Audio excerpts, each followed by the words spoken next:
Hey, snack warriors, this one's for you. You're busy, driven, pushing limits, and you need fuel that keeps pace. That's where one-way jerky comes in. This isn't mystery meat. It's 100% real beef brisket, slow-smoked in the USA. Tender, flavorful, and packed with protein to keep you going strong. And speaking of strong, here's the one-way jerky flavor lineup. Original, sweet teriyaki, sweet and spicy mango, spicy barbecue, and hot brisket. Those are flavor profiles that range from savory sweet to painfully bold. Right now, your first order ships free, and you can score 10% off with code TENDER. That's real brisket, zero compromise, delivered to your door. Craving that melt-in-your-mouth high-protein snack? It's just one click away. Toddcastjerky.com. That's toddcastjerky.com, and you can get 10% off with code TENDER. When it comes to jerky, there's only one way. Vitamin Water Zero Sugar has great taste, zero BS, and obviously zero sugar. For those with zero room in their calendar, zero patience for slow walkers, those who get 0 hours of sleep on a Saturday night, have zero filter, zero given, and zero interest in grabbing a plain, boring water. Grab a delicious Vitamin Water Zero Sugar today. Hi, it's Bo Horvat from the Vancouver Canucks. Hey guys, it's Brittany Palmer, the UFC Octagon Girl. Hey, this is Trevor Hurst of Econo Line Crush. Hi, it's Bob Lenarduzzi of the Vancouver Whitecaps. Hi, this is Theodis Crane from AMC's The Walking Dead and WGN's Underground. Hi, this is George Thorogood. Hi, I'm Jackie Childs, social influencer. Hi, I'm William B. Davis, the cigarette-smoking man from the X-Files. Hey, this is Vinnie Paul from Hell Yeah! And you're listening to the Toddcast right there in Vancouver. The Toddcast podcast is powered by Citywide Mortgage Services, providing complete financing and mortgage services for residential and small commercial businesses. Visit them at citywidemortgage.ca. Now, here's your host, Todd Hancock. Can you imagine the pressure of being the president of a professional sports team? It doesn't matter the league, NFL, NBA, NHL, MLS. It would be insane. BC Lions president Duane Vienneau is a guest this week. He carries the weight of keeping football relevant in Vancouver. It's a hockey city. We all know that. Every game, every promotion, every ticket sold, the pressure builds. He's not just running the team, he's fighting to grow the fan base and keep BC Place buzzing. If you've been to the stadium, you know that place can feel electric or half empty. Duane's career spans lacrosse, pro cycling. He's been the CFL's chief Grey Cup and events officer. It's no surprise that football is his favorite. You know, it is. I always gravitate back to it. I've worked in the CFL in probably 6 different capacities over the years. I always sort of gravitate back. So I feel like it just sort of picked me, if you know what I mean. Yeah, I got you. I love the league. I love the sport. I love everything about it. So it's just a perfect fit for myself and my skill sets. Gotta love that. I always gravitate back to it. It sort of feels like it picked me. You know what I mean? Yeah, Duane, we know what you mean. So joining Duane Vienneau, president for your BC Lions, is Gavin Stone. He is a former spy for the British Ministry of Defence. 20 years in intelligence and covert surveillance. He's also a best-selling author, a recognized expert in body language. He's kind of a real-life James Bond badass. One of my first, and I've said this publicly before, so there's no problem with this, but one of my very first intelligence assignments was quite simple, and I have told people I was Hollywood educated, so I was kind of expecting to be sat in a room and given a slideshow and an exploding watch and an Aston Martin and all the other bits and pieces, and I didn't get any of that. I had one sentence, and they looked at me and they said, "Find out how the Russians are getting railgun information out of Korea." No kidding, right? I expected to be sat in a room, given a slideshow, watching an exploding Aston Martin, but I didn't get any of that, right? Former British spy Gavin Stone, BC Lions president Duane Vienneau, and you'll hear this week's musical guest in just a second. A singer-songwriter born and raised in LA, has a famous actor dad. We'll get to her in just a sec. My name is Todd Hancock. Thank you so much for being there. I never take it for granted. I know that you have a lot of options, and you listening keeps the podcast rolling. Of course, this with thanks to our sponsors, like our title sponsor, Citywide Mortgage Services. If you're looking for a mortgage in Vancouver, Citywide has been at it since 1995. Over 30 years of helping the Lower Mainland get the best rates possible. Independent, BBB accredited, the Better Business Bureau. Brokers that know what they're doing. Let's be honest, one of their owners, Dara, is a really good friend of mine. I know it's important to get someone that you can trust when it comes to mortgages. It's a massive thing in anyone's world. So use my network. If you're buying your first place or refinancing, pulling out equity, whatever it is, Dara and his team will dial you up. Check them out through their website, citywidemortgage.ca. Okay, so coming up in just a few minutes in Listen to This, Thrive Management owner Sasha Ali talks about the hardest thing about running an event staffing agency. That is powered by Tedco RV Supplies in Langley. RV service, repairs, yes, they are ICBC accredited. These are big things. They are also 9-year sponsor. 9 years. Talking about a key reason that we've been able to keep banging out these podcasts over the last decade. You can find them kicking around online from time to time too, Facebook and Twitter at Tedco RV Supplies. First, let's get to our first guest of 3. This week's musical guest, as mentioned, singer-songwriter Ren Martinez. So Ren grew up in Los Angeles. Music's kind of in her blood. Her dad is actor Adolfo Martinez. More on that in just a sec. Ren studied at USC's Thornton School of Music, focused on her voice, songwriting in their popular music program. And the fruits of that labor have paid off with her debut album called Fingers Crossed. Yeah, I mean, for me, like, I'm not that great of a player, which I guess in a way is kind of freeing because the thing I'm doing over and over is not practicing a riff, but I have really, really high standards for myself when it comes to songwriting and lyric writing and the way that I construct melodies and harmonies. And so I don't know. I think it's something I'm still kind of trying to parse out. Like, I think it's a blessing and a curse because, this record that's coming out this year, for a lot of different reasons, but definitely one of them is that perfectionism. It's taken a long time, like a lot longer than I wanted it to take, which has been so frustrating. But at the same time, now that it's finally starting to come out and I'm getting the response that I'm getting, and kind of, I think people are recognizing the work that went into it. And now it feels like I'm like, oh, thank God I took all that time and really, yeah. And still it's not perfect. Like, still it's crazy the way that you'll listen to your own song for like the 200th time and suddenly you're like, oh my God, how did I leave this in? And and in a way, like, again, that moment is kind of helpful because it's like, okay, it never ends. Yeah. Like, if you're a creative person, which we all are, but if you're actively someone who is some sort of artist, like, I think your brain can get wired to be looking for the things you can improve in your own work.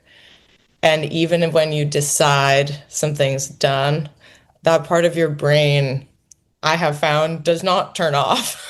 Yeah, because you can go back and like, oh man, I could have fixed that. I could have tweaked that better. Like, that should have been that. Like, never ends. You can almost never end that. Yes. It's like actually kind of shocking. Like, it's like truly after years of listening to the same recording, like something new will just occur to you, like, and it feels crazy that you didn't see it before. So yeah, it's again, like, I'm still learning these things because, I've put out music before this, but this album is a bit different to me because it's the full thing. It's the first full thing. And so, yeah, it's something that I wanted it to be as good as it could possibly be, especially just given that it's like an independent project. So I'm trying to accept that about, like, that's part of it too. And that's okay. I think we can all empathize with that. I have really, really high standards for myself when it comes to songwriting and lyric writing.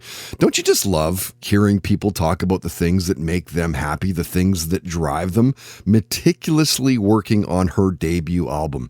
I think we talked to Ren for close to 50 minutes. You can hear it right now. You can see it as well. Of course, iTunes, Spotify, Apple Podcasts, SoundCloud, Megaphone. All of our videos at our YouTube channel. All of them are at Toddcast Podcast. Hey, talking about branding, right? So we talked about social media as well, writing songs. We got into family a little bit, watching Survivor, reality TV, and her influences. She talked about growing up to the music of Jackson Browne, Joni Mitchell, Britney Spears, and Backstreet Boys. My parents, the kind of two main like pinnacles of our household were Joni Mitchell and Jackson Browne. Like, those were the two since I was so little. And those, I mean, which are really amazing songwriters to kind of be raised on. Sure. And those were kind of the main people my parents were really obsessed with. And we also listened to a lot of Bonnie Raitt. We listened to a lot of the Eagles. So that was kind of the vibe. And then I was, growing up, like, I was a tiny kid in the 90s and the early 2000s. And so that was the era of like Britney Spears being absolutely the pinnacle of everything, especially to like a little girl. Yeah. So that and Christina Aguilera and all the boy bands and NSYNC and the Backstreet Boys, like that was like the culture for me as a little kid. That's what I loved. Right. And how old were you when you started going to concerts and stuff like that?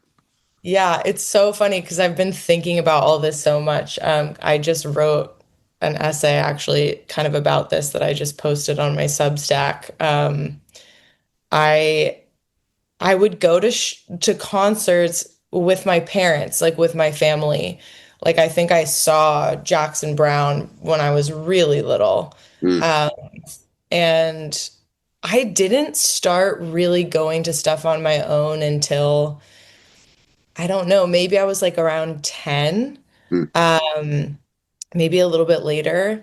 And I just was remembering the first concert I ever went to, that my babysitter's boyfriend's sister Okay. got me and my babysitter tickets to see Ryan Cabrera at the House of Blues in Hollywood. And he was kind of this like early aughts, like rocker guy, pop singer. And this band called the Click Five that opened for him that I loved, that I was so excited to see. And I then really got into like pop punk and emo, and I loved Fall Out Boy and Panic at the Disco and Fountains of Wayne and all these bands. Like, so that was kind of my first, like, as I became a little bit more of like a real person, like that was what I started to kind of get into on my own. And I had loved like Michelle Branch, Avril Lavigne. So always like kind of pop music with like a rock foundation in a way. Like that was kind of always what I gravitated towards. And those were kind of the main people my parents were really obsessed with. Truly no surprise that Ren grew up around music, right? And she's no stranger to the stage as well. She's acted and performed across California, in LA, Pasadena, Malibu. You've heard her music on shows like Hacks, Single Parents, New Girl, The Young and the Restless. Speaking of soap operas, that brings us back to her famous dad, actor Adolfo Martinez, who you'll know from being a king in daytime soap operas. Santa Barbara, General Hospital, One Life to Live, The Bold and the Beautiful, Days of Our Lives. He starred in LA Law, Profiler, and yes, as you would expect, Ren leaned on her dad for creative advice over the years. Yeah, I mean, it's really interesting. Like, I think that I've talked to him about it. I'm really close with both of my parents, and my dad and I are so close. And I talked to him about everything, but even just like witnessing it was really powerful. And, you know, growing up, yeah, my dad has had like just an amazing career. And of course, like for an actor, being a working actor is so hard. And I think it's like the idea of what that is, I think is really different than the reality of what it is. And it's a situation where you can be the hardest worker, you can want something so bad, and you can be kind and smart and cool, and you just might not get to do anything for a long time. Like there are just no guarantees. And you know, my dad's had his ups and downs, as like, you know, most actors that have been working as long as you have those ups and downs. And it was I've thought about this a lot as I've gotten older, just being a kid, watching him and his resilience and his passion for what he was doing, and watching just like even just growing up in a house with somebody who made that decision and made that commitment that they were going to be an artist and a performer. And even if it got really hard, like that's what he was doing.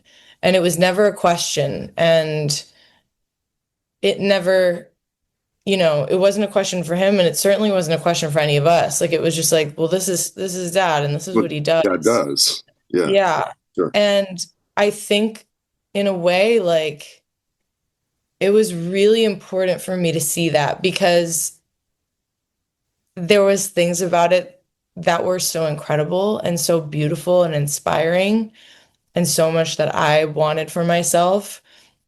But I also like it was like a harsh reality a lot of the time also. Like it was not, you know, there were no illusions for me about how difficult it really is.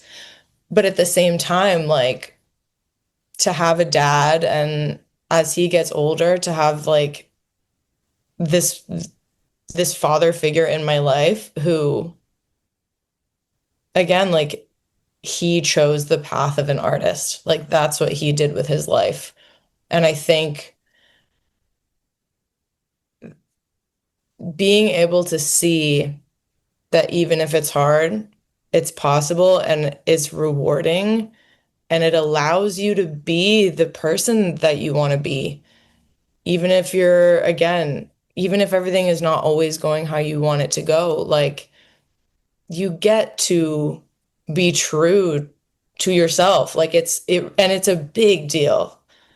And not everybody chooses to do that in life. And people have other things that they prioritize and all that. But it's just like, yeah, I feel like it's a rare thing, like what he has done, and I kind of can't even imagine like the true impact that it's had on me, but I'm very aware of what it means to me. That's awesome, right? Growing up, yeah, my dad had an amazing career. Being a working actor is just so hard. How cool is that for Ren to already have someone in the creative industry, someone who gets what she's trying to do? There's no safety net for actors, musicians, creatives.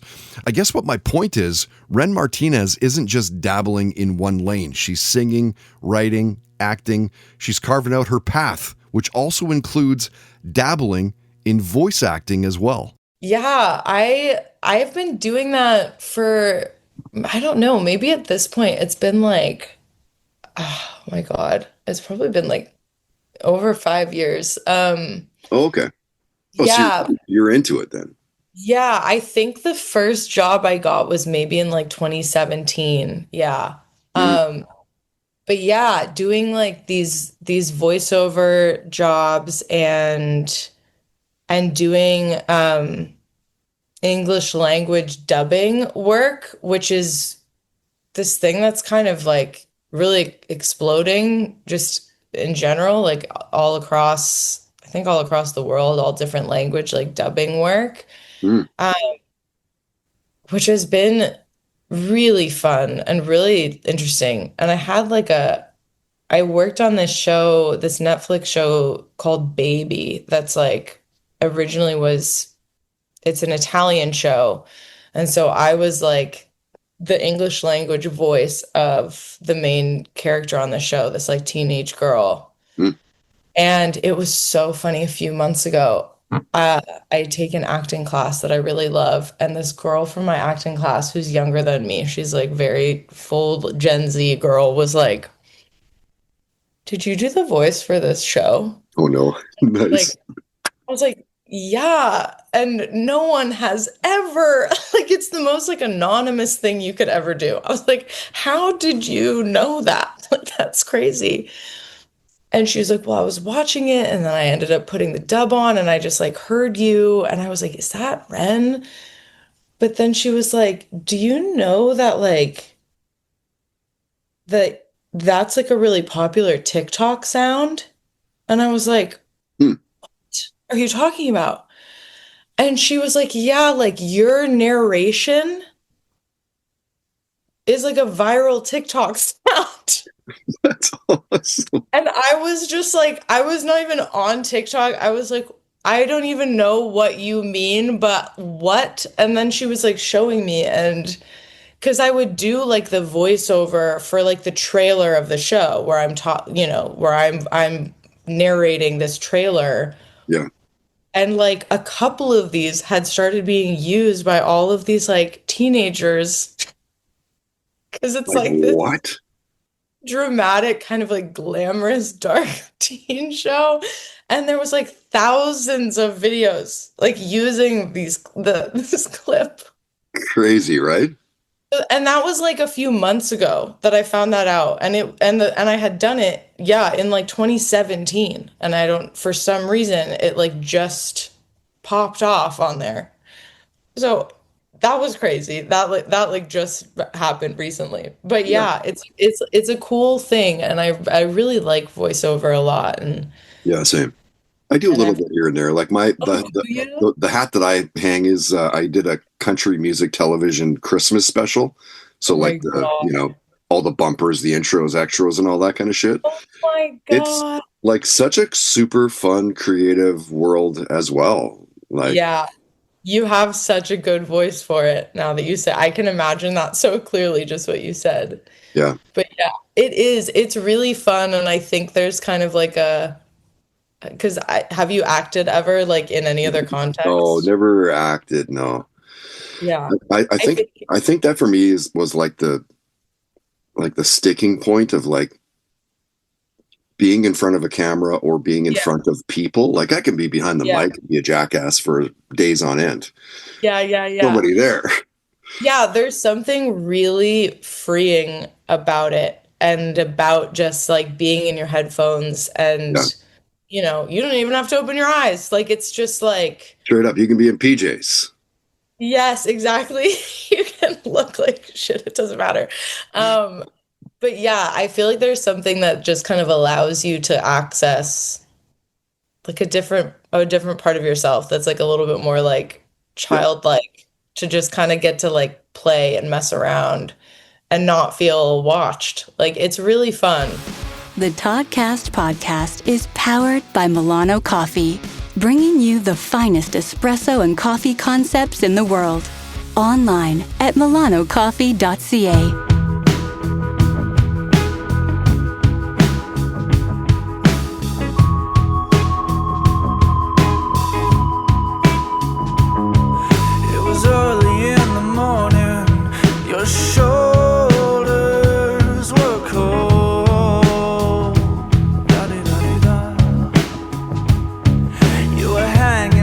Pictures in your mind, I suppose.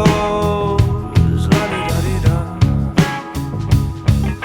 Let's scale them all down, rip them to shreds, set them ablaze, do it again.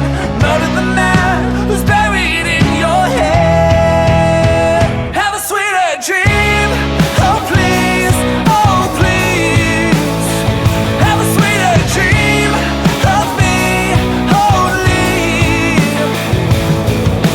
Make it end.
Listen to this on the Toddcast podcast. You know how they say a good friend is someone you won't see for years and it feels like no time has passed when you do see them?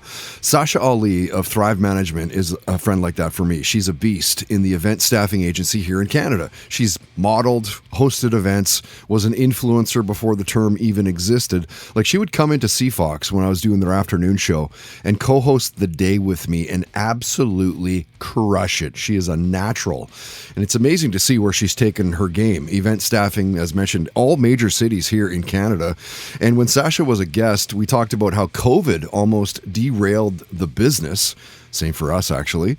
Aliens came up. So did binge watching the Lord of the Rings TV series and true crime docs. We talked about the Me Too movement, seeing Jewel in concert. We talked about parenting, getting tattooed. She shared near-death stories and what it was like hanging out with Leonardo DiCaprio, teaching Jason Derulo how to beatbox.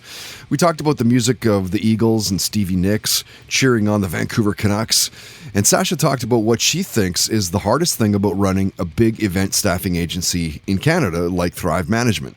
So listen to this. Reliable staff, honestly. Really? Reliable staff. Yeah. It's not like it was before where girls and guys were just like, I mean, like minimum wage has raised to, I don't know, it's like 17 something in BC now. Yeah. Yeah. And so for liquor tastings, you know, when you go to the liquor store and you're just like shopping for like beer or whatever, and you see the person in the booth and then they're like, hey, would you like a sample?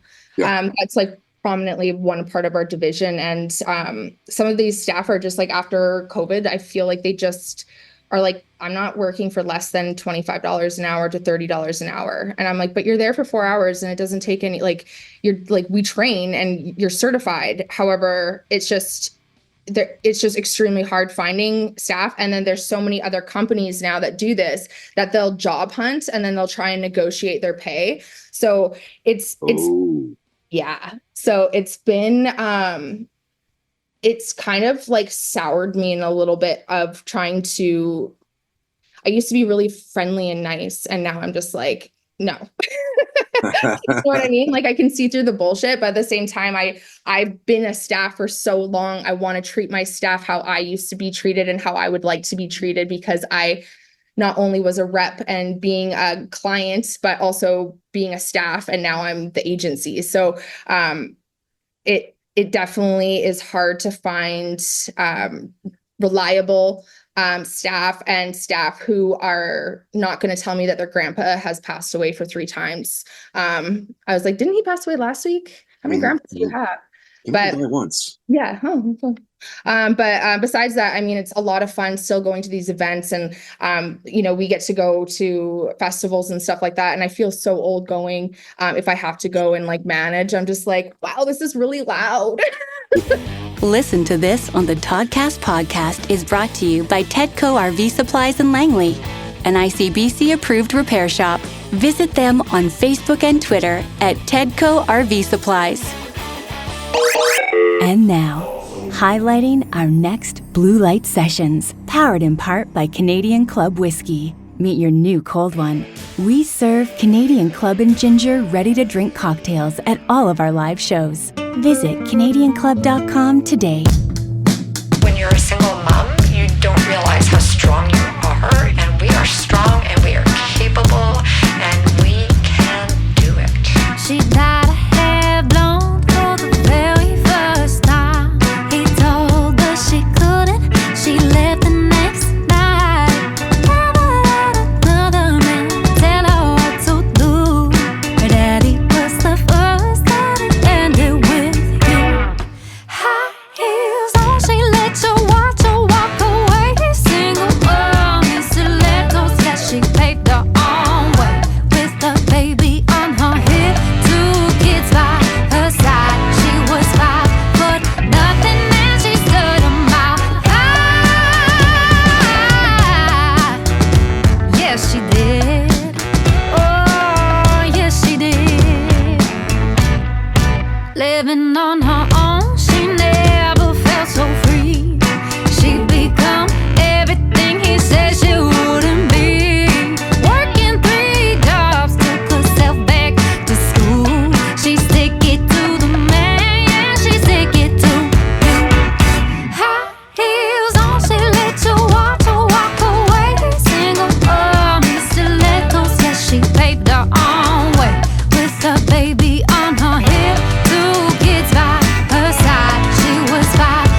you get the feeling that our next live show is going to be absolutely outstanding. Jade Monet and Single Mom in Stilettos. And I'd be willing to bet that you will see that one next month at our Halloween show. So on Friday, October 31st, Blue Light Studio, the Toddcast Blue Light Sessions Volume 43. Jade Monet, Elizabeth Irving. Of course, Elizabeth is who you see and hear sing the anthems at the Vancouver Canucks games. Jade and Elizabeth know each other. And when Jade asked me if she could do a session, she was at I think it was the Cara Bateman show that we did. I'd suggested, maybe seeing if Elizabeth was into it. And she was like, oh, I'll reach out to her see if she'll play because we know each other. I'm like, that's amazing. Going to be one hell of a night. And we do have prizes for best costumes. So if you're coming, dress up. They have the 45-minute sets. We, meaning you and I, interview the bands, the artists as they play, as they perform as well. Super cool, super fun nights. And the studio is so small. It's intimate. It's interactive. If you buy tickets right now, buy early. I think there's only 25 left, I think. It's only $20. If you gamble and wait for the door to hopefully get in, it's $25. Okay, so you save a little bit of money. Doors are at 7 o'clock, shows at 8 o'clock. Again, please dress up if you're coming. We're at that, should we not let people in? But of course, we would never do that. But dress up. You'll look like an idiot if you don't. I played you a new song for Summer's brother. It's called Sweeter Dream. Cool stuff coming out of that camp right now. That band is just on fire. I really wish that Vancouver radio would start supporting their local scene more than what they do. But, being an old radio guy, I do get it, I guess. It's just the way that it's set up. It doesn't support that. Get on the charts and we'll add you to the mix. Okay, cool. We'll play my band then, and then I'll get on the charts. It's definitely a horse before the cart sort of thing going on here, not just in Vancouver, but in radio in Canada. That's something that radio, I guess even in North America, probably could work on, especially in the bigger markets like Vancouver and Calgary, Edmonton, Ottawa, Montreal, Toronto. These markets that are big, they could sustain that. I'm not saying that like radio in Grand Forks needs to play more of their local bands, but you know what I mean, right? In bigger markets, bands like Summer's Brother could be getting radio airplay from the Peak, the Fox, maybe Z95, but I'll get off my soapbox and move along. Summer's Brother, another Vancouver band leading the charge. Okay, so coming up in just a little bit here, and stop me if you've heard this before, keynote speaker Mandy Gill talks about getting into public speaking. That is powered by the Home Dwell Group, same as our mortgage buddies at Citywide. You need a trusted realtor. If you're getting into the market, and one of the partners in the Home Dwell Group, Kyle, has been in the game in one facet or another since graduating high school, and we both turned 52 this year, so it's some time. This kid gets it. He knows the ins and outs. Again, use my network to better yours. If you're buying a house, if you're selling, Kyle will make things smooth for you. Okay, so check out their website at homedwell.ca. homedwell.ca. First, let's get you to our second of three Toddcast guests this week, our sporting guest, BC Lions president Duane Vienneau, the guy that's basically steering the ship. He's been there since August of 2022, but he's no stranger to the CFL. Before the Lions, Duane was the COO of the Edmonton Elks and has helped shape events like the Grey Cup, CFL championship celebrations. Was a really, really good, open and candid conversation as he opens up about the challenges of the job, how he's fulfilled doing it. We talked about his first football memories, and fair to say that the Lions are in good hands. Listen to what Duane said is his favorite part of his job. Todd, why are you asking all these good questions?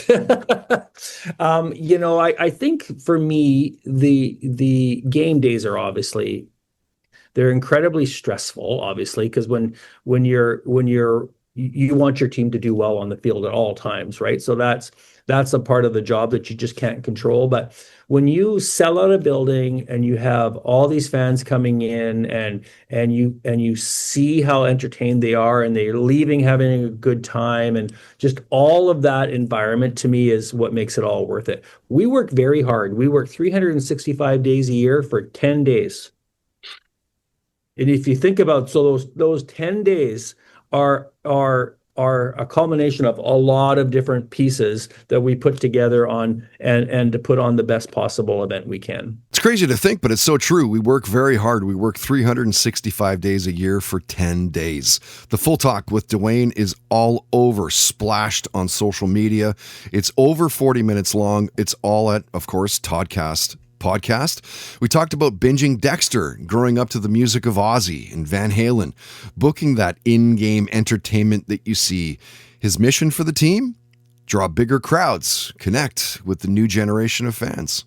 Our long-term vision is obviously every year we want to win championships, and so in our business plan every year, it's funny, win the Grey Cup. So obviously that every team wants to do that, but we really try to do everything we possibly can do to support our football ops department to be able to have all the tools in the toolbox to go out and win championships. So that's a bit. We want to be known as a championship team, which we are. We have rich with history, but we want to be on the upper echelon of the league at all times, and every team around the league. It doesn't matter who my counterparts throughout this country would all answer the same way. But we really want to, well, I'll tell you what Amar Doman's vision is, our owner, and I echo it 100%. He wants. We believe we lost a generation, and there used to be, in the 70s and 80s, a lot of the stadiums across the country here and in Edmonton and others, were getting 40, 45, 50,000 people a game. And then it dropped. And we believe that when you have that kind of success, it doesn't erode overnight. And so all of a sudden, the league was declining in attendance, and I don't think the league moved quick enough to change that. And so when Amar first bought the team, he said, we lost a generation. There's a generation of people that loved it, then it fell off, and how do we get it back? So we're really, really, really focusing on kids, families, and we want to regenerate the youth, if you will. If you come to Lions games now, you will see it is full of kids. It is full of young adults, that 20-something having a good time. It's not just the older generation. They're still there. They still love it, but we got to keep replenishing. So that's very important to us. And we want our brand to be something that people are proud to wear. When I first moved to British Columbia, I could not see anywhere people wearing BC Lions brands. Now it doesn't matter where I go. Every day, where I walk, I see someone wearing a hat or a shirt or a jersey. And so that, as well, as a sign that things are moving in the right direction. So the pride. Stop them and be like, "Hey, nice hat." There's people that I'll wear a hat, and people will come up to me all the time and say, "Hey, are you a Lions fan?" I say, "Absolutely," and that's all I say. Sure. But it's we have a lot of pride in that. So it's really about re-energizing the youth, re-energizing the brand. We believe, and this is a little bit self-serving, but we believe it's cool to be a Lions fan again. Yeah, big time. He goes, we want to be known as a championship team, which we are. We have rich in history. Well said. Duane's approach is part business, part passion, and we got into it. A lot of different stuff with him. Netflix's F1 series, we talked about that. He shared a near-death RCMP story, being proud of your work. And as mentioned off the top of the podcast, you know that Vancouver is a hockey city, right? Duane's got to give people a reason to choose football over hockey. Whether it's community outreach, partnerships, making sure the energy inside a BC Place is electric.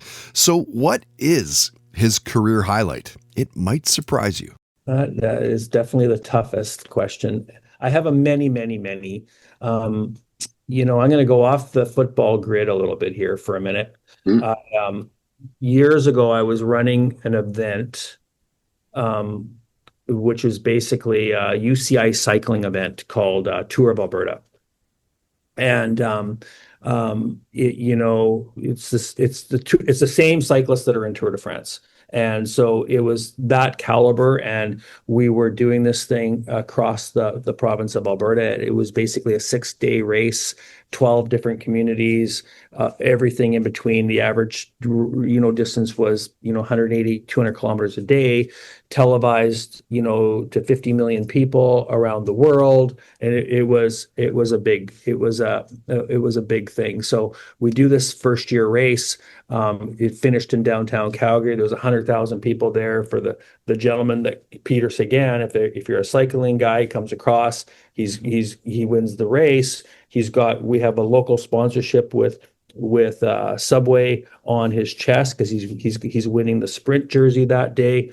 And that's a great finish to an event. The next day my phone rings and it's someone from Europe, and he goes, "Is Duane there?" I go, "Yeah." And I answer my phone, and it was the global head of Subway asking me, how did I get Peter Sagan to wear his logo on his jersey?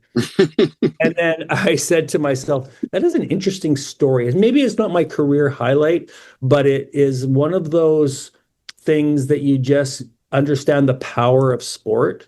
And we're running this event in this province in the country of Canada, and the head of global partnerships for this massive international brand in London, England, saw our event that day through this power of sport. And it just makes you think that, if we work really hard, we can do great things, because sport is very powerful.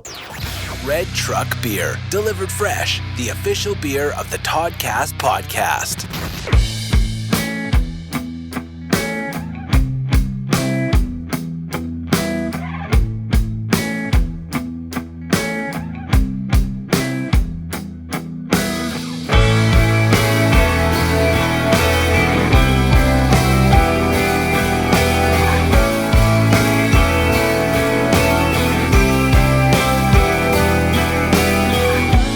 You said that I'll complete you.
And now, stop me if you've heard this before on the Toddcast podcast. If you care about living healthier, thinking clearer, showing up every day, consider following international keynote speaker, health expert, and podcaster Mandy Gill. We've known each other for a long time when she worked in media here in Vancouver at Virgin Radio, Global TV, Shaw TV, KVOS TV. You've probably seen her featured on CTV Morning Live and CTV News at noon. And Mandy loved CrossFit as a teen and started competing at the CrossFit Regionals in 2010. And when she was a guest, we talked about COVID and those 2 years fueled by fear, how she's big into trail running. She shared some highlights from her first concert, seeing Alanis Morissette. We talked about emceeing shows. She once did Rihanna at Rogers Arena. We talked about the music in her life as a kid, Phil Collins, Hendrix, Celine Dion. We touched on social media and that constant grind of having to create more and more content for your friends and your followers, keeping an active life over binge watching TV shows. And stop me if you've heard this before. Mandy talked about how she got into keynote speaking and how it ties into the workplace productivity. So I had actually, it was about 3 years ago I started to notice. So with regards to starting at my own business, I also developed an app. We work with clients all over the world, and we work with them fitness and nutrition wise. And when I say we, it's a team that works within it. Now, what I had started to notice is that I was being asked to speak at different expos, and a lot of them more Toronto side of things. And then what ended up happening is I started to notice there was a corporate demand, and I was like, I am not ready to speak in corporations. I've got no idea where the heck this is coming from. But I started to notice that a lot of the same demand of what corporations wanted me to talk about was the same. And so I stepped back. I went to a mentor of mine that I've had in the speaking realm. And I said, hey, you know what? Like, do you think this is something that I should tackle? Like, is this something that you see in the world of keynote speaking as in demand? And he said, 100% I do. There's no question that you would excel at this from your background and your experience. So I actually did the Harvard Leadership Program I got into last year. So I spent a lot of my time last year investing in education. So once my bubble was burst with the whole first, 10 months of my keynote speaking career, really starting off with like purpose and now a new alignment and a new path, and getting signed by the National Speakers Bureau was huge. I worked on that relationship for months and months. It felt like a job, right? Like you're all of a sudden applying again, but you're like, I run my own business, but I'm applying. And it was quite entertaining. But yeah, so anyways, it constant investment in my own personal development and my own contributions towards different corporations. And, we're now in the virtual world of work. So a lot of my keynote speaking topics have catered around healthy habits within the virtual workspace. And how can we ensure that if you're staring at your screen for 10 plus hours a day now, where is time for family? Where is time for the non-negotiables that you have personally within your life? Are you still following your professional non-negotiables? Like, is there so many distractions within your day, which are said to happen every, couple minutes at this rate?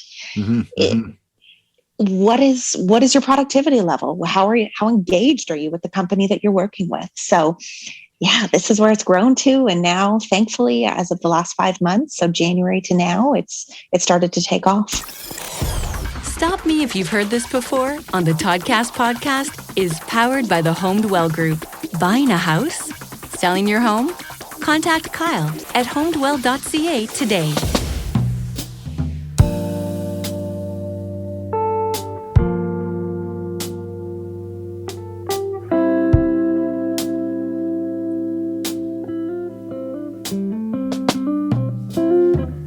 Close my eyes and I see your face. It gets frustrating just to know that I could have said something. Where did you notice me? I told you that my heart was racing. I can't stand chasing. Baby, I would chase you around. If it just meant I could spend another day with you, I'll tell you how I feel. Something about you still holds my heart. Girl, it's the way you slow me down. Tell me why you like green. We can't really explain these things. No, I can't explain. I just like you cause I like you. I like you. So tell me that you feel it too. I can tell you're lonely. I bet you feel just like me. I just like you cause I like you. Won't you tell me that you feel it too? I do. I think I like you. I like you. I really like you.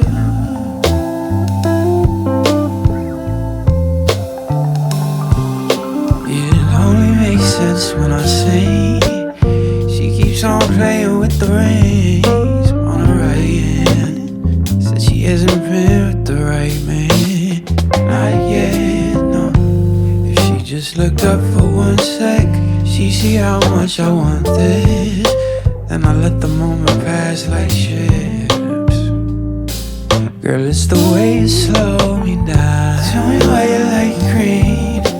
We can't really explain these things. No, I can't explain. I just like you cause I like you. I like you. Won't you tell me that you feel it too?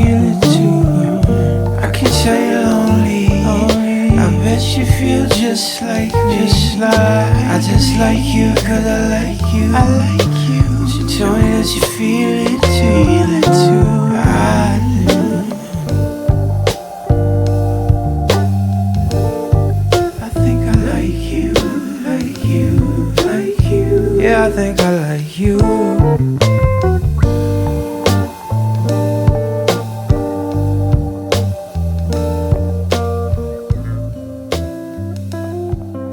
Don't you feel like you should have a glass of Canadian Club on the rocks, sitting on a patio somewhere, taking that one in? Great stuff. Matt Storm, his new stuff is called Green, and Matt recently played the Hollywood Theatre in Vancouver. I couldn't make the night, but a couple buddies that went, and they said it was absolutely incredible. And no surprise, Matt actually played a podcast show with Ivan Hartle a couple years back now, and Matt was excellent. If you hear of him playing anywhere near you, go. I played you a new song for Johnny Rath as well, and that one's called Bubble Boy. Good to hear they're still making music. It had been some time since we heard anything out of their camp, and honestly, I'd started to think that, maybe the worst, that they weren't around anymore, but yeah, love Johnny Rath, great band. Okay, so let's get to our final guest of episode 374. This week's lifestyle guest is Gavin Stone, a former spy for the British Ministry of Defence. Truly a real-life James Bond, ex-spy, covert ops, 2 decades with the British Ministry of Defence. He's a master of surveillance, anti-surveillance, persuasion. He's a best-selling author, top-ranked body language expert, ranked number 9 in the world. Listen to Gavin talk about how he became a spy. Okay, so that was something that, I didn't go in the usual way that most people get into the industry. So usually at college they get a tap on the shoulder and they get the kind of how would you like to do something for your country kind of conversation. And me, I did it a different way. I got in the back end through the private sector, and I got good at one particular thing, and I was told, you're pretty good at that. How would you like to do this? And this was like in private investigations or that kind of thing. And every time I moved up, my circles grew, my capabilities grew. And I started off with real low level stuff and managed to work my way up to just rubbing shoulders with the right people. I got government contracts for surveillance. And the more people I knew in those government departments, the more I could say, hey, can I give this a shot? Or they'd recognize something in me and say, you're not too bad at that. Do you want to give this a go? And just built up until eventually rubbed shoulders with the right people and said, hey, can I get on the books as a permanent employee? And they were like, yeah, okay, we'll give you a go. Yeah, gotta love that. Yeah, okay, we'll give you a gun. The full talk with Gavin is now posted, close to 40 minutes long. Hear it, see it. Again, iTunes, Spotify, Apple Podcasts, Megaphone, SoundCloud. All of our videos are up at our YouTube channel. This one's worth diving into. You don't walk away from 2 decades in the shadows without a story or two. Gavin doesn't drop classified secrets, but he does tell you about human behavior, makes you realize that much of life is about reading the room or the person beside you. He talks about body language, and more on that in just a little bit, tone of voice, psychology, and yes, we did talk about the James Bond movies and how accurate those are. Romantic relationships came up, so did binge watching anything on YouTube, his love of author James Clear, reading the book Puppet Master's Bible. So listen to Gavin talk about gadgets that you could create to make your life better. Depending on what you want, of course. I mean, so I write about a lot of this tradecraft in my fiction. In fact, my fiction novel, the very first one, The Unforgiven Spy, is crammed with tons and tons of tradecraft. So I can give you some examples of what I use in that, and that way, you know, you could, if anybody wants to know a hell of a lot more, they can go and buy the book and have a read through it. A simple one, like a field expedient incendiary device, for example. What I would do with something like that is I will have a very fine grade wire wool, like a very, very fine wire wool that has perhaps 2 crocodile clips going to it. The one will go directly to a 9-volt battery. The second one will go to a timer switch or something along those lines. That will all go in a paper bag. That will all go with some lint or fluff or whatever I can get around that. Maybe some rolled up newspaper into then a bigger bag and into an area that I know when that catches fire will then, you know, turn the rest of everything around it into a nice big glowing warm orange glow. And of course, to do a countdown device, it's really, really simple. You could just get something as simple as an egg timer. You just have 2 little nails or something in it that, when the 2 contact, it touches the 2 wires together, and then that 9-volt battery then goes to the wire wool. The wire wool will then burst into flames. The bag and the fluff, that if you get it out of a tumble dryer, that's generally the best stuff to use. The fluff will act as a tinder, and the bag and the bits around it will then burst into flames, and job done. So things like that. And there are lots of other different ways of doing it. You know, trip wires where you can have 2 bolts going through a wooden peg with a wire on each side and a piece of cardboard. And then you could just use shark line or heavy duty fishing line. And the fishing line goes to the piece of cardboard. When the door is opened or whatever, the wire's tripped, it pulls that piece of cardboard, the 2 contacts touch each other, and the wires then complete the circuit. And, you know, so there's lots of different ways of doing stuff like that. And there's tons and tons of stuff like that in my book. You know, lock picking and all the fun stuff of making the spy gadgets. I mean, truly, he goes, if anyone wants to know a hell of a lot more, go buy the book, have a read through. Gavin's book, How to Tell If Someone Is Lying, is part tradecraft manual, part crash course in psychology. He's sort of become a go-to for security pros, corporate leaders, anyone who wants an edge in decoding people. It's really quite impressive. The wildest part, though, Gavin is surprisingly candid about how his skills translate outside of espionage. Micro expressions, hidden intentions, tells that make or break trust. He sheds some light on what SpyQ intelligence training is. We talked about soccer, being outdoors, Queen and Whitesnake came up, family and traveling did as well. And you'll love this part of the interview because it's something that we can all benefit from. Here, Gavin talks about body language and what to watch out for. Best thing I can say is look for change. Look for anything. So we've got this thing, what we do, it's called establishing the baseline. And that is just looking for what's normal for somebody, you know, how they normally act, how they normally speak, how they normally sit. And understand that baseline will change. So how somebody normally acts in front of their parents is going to be different how they normally act drinking with the lads down the bar, which is going to be different how they normally act in the office at work or whatever the case may be. So you're going to have several different layers of baseline. That baseline will deviate depending on location and circumstance. But when you know what's normal, it then is a lot easier for you to be able to identify something that's abnormal. And that's when things stand out and you go, hang on. One of the instances for me, what got me interested in this in the first place was meeting an asset in a foreign country, and we have a particular routine that we get to. First off, we have to find out that we've not been followed or compromised and do what's called an SDR, or a surveillance detection route. That then allows you to become completely surveillance free and confident. You can then go to the meeting. You get to the meeting and there's a protocol, and one of the very, very first things that you have to do is establish the next meeting. And that way, if it gets cut short or you get compromised or there's a problem and you have to all evacuate or whatever, you've at least got the next one set up, you know, when and where it's going to be. And the series of questions that follows are just a very standard kind of, you know, are you in any danger? Do you think you were followed here? Is there any reason, you know, blah, blah, blah. And you know, you ask all these questions. And one of the questions is, has any other foreign intelligence agency asked you for information? And this is just, or should be, just one of the questions where they go, no, you know, and everything should just be no. And you go, okay, brilliant. And you can get on then with your meeting. So it's very kind of, you know, cursory usually. And on this one occasion, I'm at the hotel and I said, you know, has this happened? No. Has that happened? No. I said, has this happened? He goes, certainly not. Okay. And I registered it. I said, has this happened? He said, no. I said, has that happened? No. I thought, okay. Something was very different there. You know, he folded his arms, he looked away, he raised his voice. Everything about him changed in that moment in answering that question.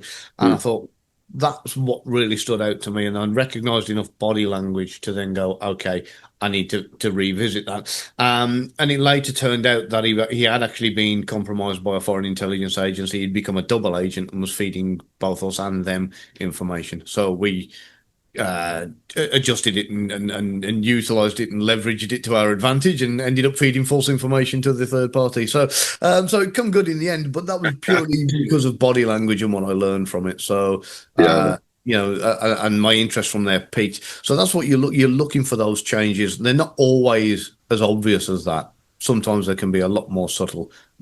But change, that's the biggest thing that you want to be keeping your eye on. The Toddcast Podcast. Find us on iTunes, Spotify, YouTube, and at toddhancock.ca. Hey, pretty baby, don't you walk away. I got a little more I'd like to say to your eye. You won't escape my desire. Hey, devil woman, don't you understand? You make it hard for me to be a man and survive. I never felt so alive. And so you found those old rusty chains. You locked me up and then you stole me away in the night. She's wearing black now. She'll never back down. She's wearing black now.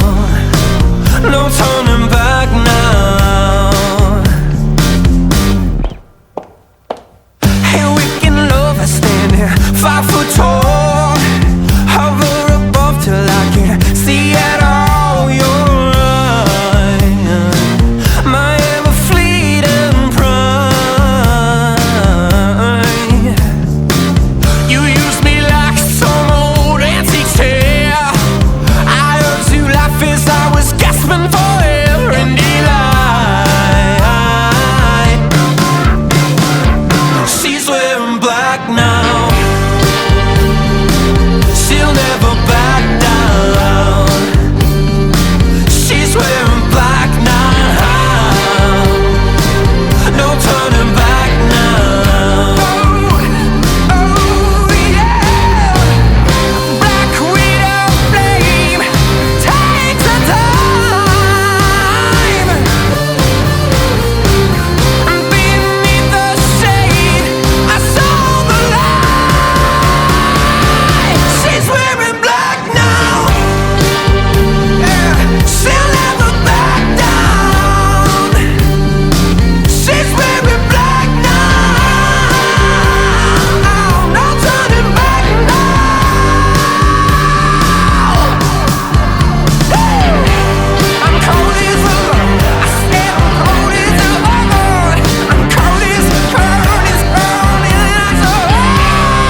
song for Quadra Sound, She's Wearing Black. There's a band based on Vancouver Island.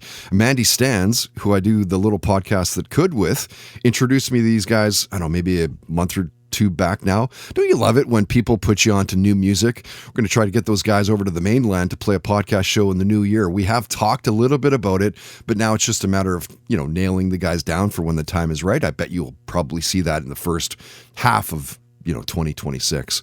Looking forward to getting you to our next podcast. 14-time kart racing champion Sabra Cook is a guest. Listen to her talk about what's going through her mind right before a big race. Like, is it just kicking everyone's ass or what?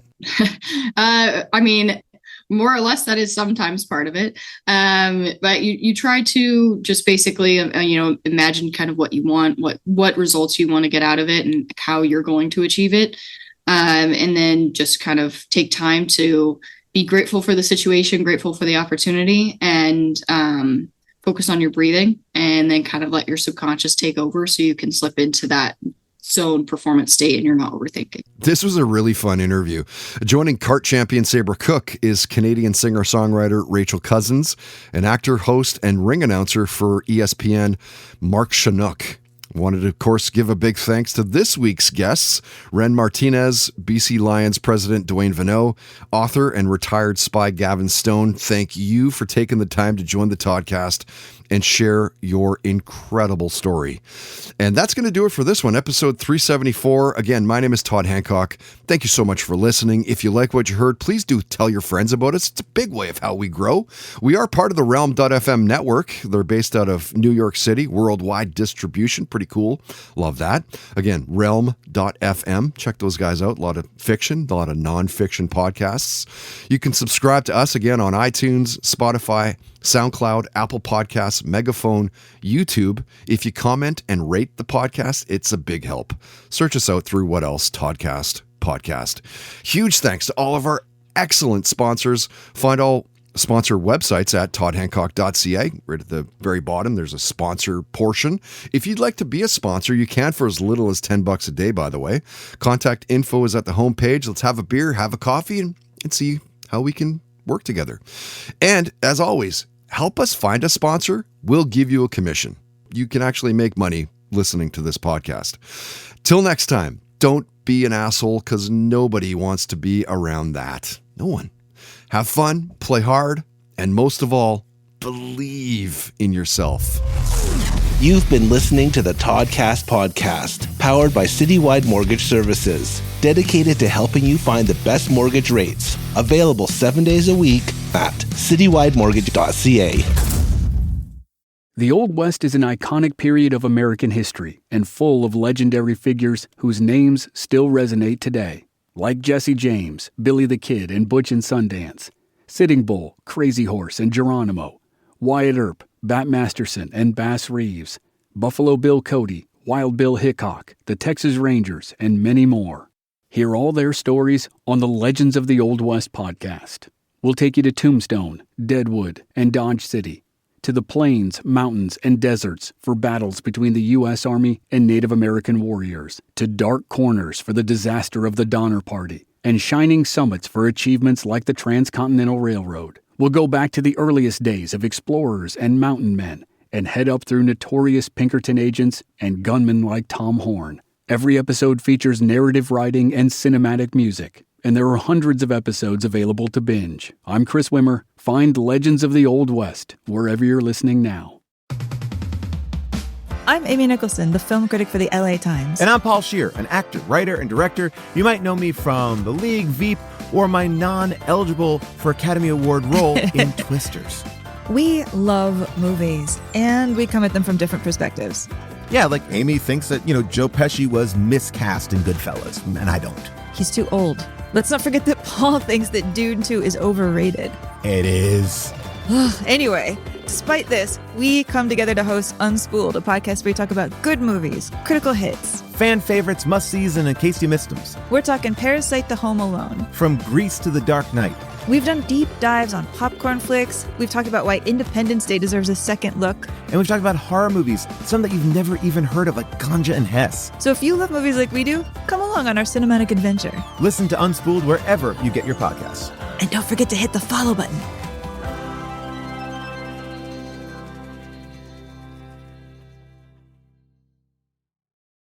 Hey, Michael. Hey, Tom. Okay, so you want to tell him, or you want me to tell him? No. I got this. People out there. Yeah. People, lean in. Get close. Listen, here's the deal. We got big news. We got monumental news. We got snacktacular news. Yeah, after a brief hiatus, my good friend Michael Ian Black and I are coming back. My good friend Tom Cavanaugh and I are coming back to do what we do best. What we were put on this earth to do. To pick a snack. To eat a snack. And to rate a snack. Scientifically. Emotionally. Spiritually. Mates is back. Mike and Tom Eat Snacks is back. A podcast for anyone with a mouth. With a mouth. Available wherever you get your podcasts.